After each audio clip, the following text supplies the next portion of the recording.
एक ऐसी पीढ़ी जो ग्लोबल विलेज से कनेक्टेड है, इंटरनेट से कनेक्टेड है, एआई की दुनिया में है, उसके ऊपर जितने खतरे हैं उतने कभी नहीं थे। इसलिए पहली बात जो मैं कहना चाह रहा था वो ये है कि थोड़ा सा मुस्तैद हो जाने की जरूरत हम सबको है। बच्चों पे आरोप लगाना सबसे आसान काम है, तू है ही ऐसा, तू है ही वैसा। सही तरीका यह कि हम समझे कि हमारी क्या जिम्मेदारी बनती है। मेरा तरीका यह है कि किसी विषय पर बात करने से पहले एकदम बेसिक बात से हम शुरू करें। जैसे मुझसे लोग कहते हैं कि पेरेंट के तौर पे हमें क्या करना चाहिए, क्या नहीं करना चाहिए।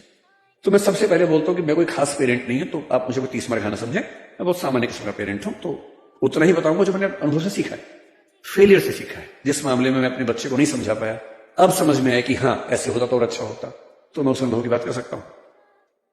सबसे पहला सवाल अपने आप से यह पूछना है कि हम अपने बच्चों से चाहते क्या है, पर्पस क्या है। अगर पर्पस स्पष्ट है तो तरीके सारे मिल जाएंगे, अगर पर्पस स्पष्ट नहीं तो तरीके नहीं मिलेंगे।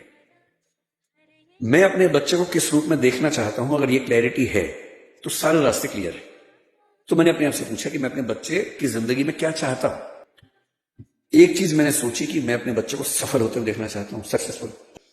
सक्सेस का मतलब है खूब पैसा हो, पावर हो, प्रसिद्धि हो, सामाजिक रसूख हो।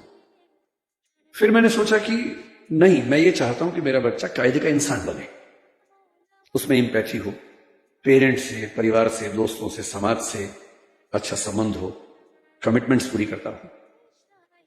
फिर मुझे लगा ठीक है कमिटमेंट्स, लेकिन मैं चाहता हूं कि मेरा बच्चा इतना मजबूत हो, स्मार्ट हो कि किसी भी चैलेंज को झेल सकता हो, घबराए नहीं।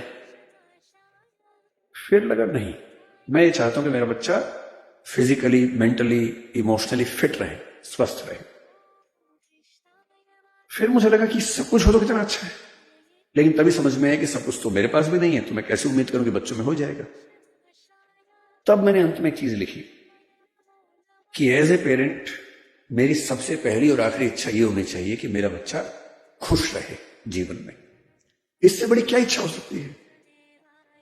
आप कहेंगे कि हां सक्सेसफुल हो और खुश रहे, ठीक तो है, पर मैं ये कह रहा हूं कि कभी कभी ऐसा हो सकता है कि सक्सेसफुल होकर दुखी रहे, और जैसी सक्सेस आप चाह रहे थे वैसी ना मिलने के बाद भी खुश रहे।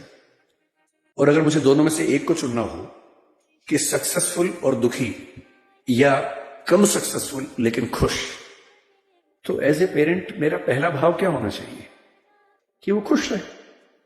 क्योंकि मैंने तो ऐसे आईएएस आईपीएस अधिकारियों को देखा है जिन्होंने आत्महत्याएं कर ली, उनसे बड़ा सफल कौन होगा।